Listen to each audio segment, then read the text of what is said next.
Welcome to Savaliya hospital and laser centre. સ્વાગત છે તમારું સાવલિયા હોસ્પિટલમાં.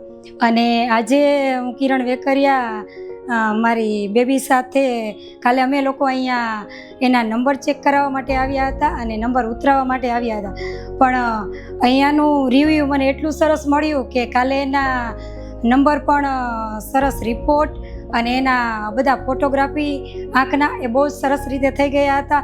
એટલા માટે અમને અહીંયા જ એનું ઓપરેશન કરાવવાની ઈચ્છા થઈ ગઈ. એટલા માટે રાત્રે કાલે એનું ઓપરેશન હતું. તો અહીંયાનો સ્ટાફ, મેનેજમેન્ટ અને સાવલિયા સર અને ભાવેશ સર અને એ બધા ડૉક્ટરનું રિવ્યૂ પણ અમને બહુ સરસ મળ્યું હતું. અને અહીંયા છે ને હું જ્યારે આવીને ત્યારે અમારી બેબી છે એ 22 વર્ષની છે, પણ તે બોલતી ને સાંભળતી નથી. પણ અમે 2-3 જગ્યાએ રાજકોટની બહાર તેના નંબર ઉતરાવવા માટે ગયા હતા. ત્યાં ડૉક્ટરે એવું કહ્યું હતું કે પહેલાં એ બોલતી સાંભળતી નથી ને તો એના નંબર કોઈ જગ્યાએ ઉતરશે જ નહીં.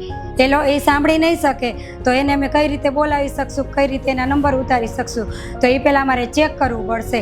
અને અહીંયા અમે જ્યારે આવ્યા ને ત્યારે મેં ખુદમાં ડૉક્ટર સાહેબને કીધું કે મારી બેબી બોલતી ને સાંભળતી નથી. ત્યારે ડૉક્ટરને ખ્યાલ આવ્યો અને ત્યારે ડૉક્ટરે એની સાથે એ રીતે હળી મળીને એને બોલાવીને એને ઈશારાથી કહીને મારી બેબીનું ઓપરેશન ક્લિયરી રીતે કરાવડાવી દીધું છે. અને મારી બેબી આજે નોર્મલ છે અને બધું જોઈ શકે છે અને પોતાની જાતે બધું કરી શકે છે.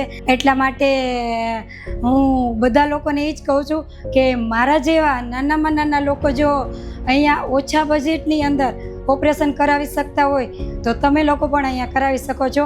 કેમ કે બજેટ પણ નાનું છે અને આપણા જેવા કોઈ પણ લોકો અહીંયા ઓપરેશન કરાવી શકે છે. તો તમારી આંખની કોઈ પણ તકલીફ હોય તો સાવલિયા હોસ્પિટલમાં થઈ શકે એમ છે. અને કાંઈનું મને એક લાઈવ વિડીયો અને એ લોકોનું કામ બહુ સરસ લાગ્યું. કેમ કે આપણે કોઈ પણ હોસ્પિટલમાં જઈએ છીએ તો ઓપરેશન આપણે લાઈવ જોઈ નથી શકતા, અને અહીંયા તો તમે ઓપરેશન થિયેટરની બહાર ઊભા રહીને જોઈ શકો છો અને લાઈવ ફોટોગ્રાફી કરી શકો છો, ફોટાશૂટ કરી શકો છો અને લાઈવ તમે જોઈ શકો છો. તો હું બધાને એટલું જ કહેવા માગીશ કે જો તમે લોકો અહીંયા તમે લોકો ચશ્માથી કંટાળી ગયા હોય અને જો આંખનું ઓપરેશન કરવા માગતા હોય તો તમે લોકો માટે સાવલિયા હોસ્પિટલ બેસ્ટમાં બેસ્ટ છે. ત્યાંનું મેનેજમેન્ટ, ડૉક્ટર લોકો અને ત્યાંનો સ્ટાફ નાના બાળકો સાથે નાના બાળકો જેવા થઈ જાય છે અને મોટા સાથે મોટા. કેમ કે મેં કાલે ખુદ લાઈવ જોયું હતું કે એક બાળક રડતું રડતું ત્યાં આવતું હતું અને એ લોકો સાથે તે ડૉક્ટર લાઈવ એને ગેમ્સ રમાડી અને એને રડતું બંધ કરાવીને એની ટ્રીટમેન્ટ ચાલુ કરાવી અને એને એકદમ તકલીફથી દૂર કરી દીધો.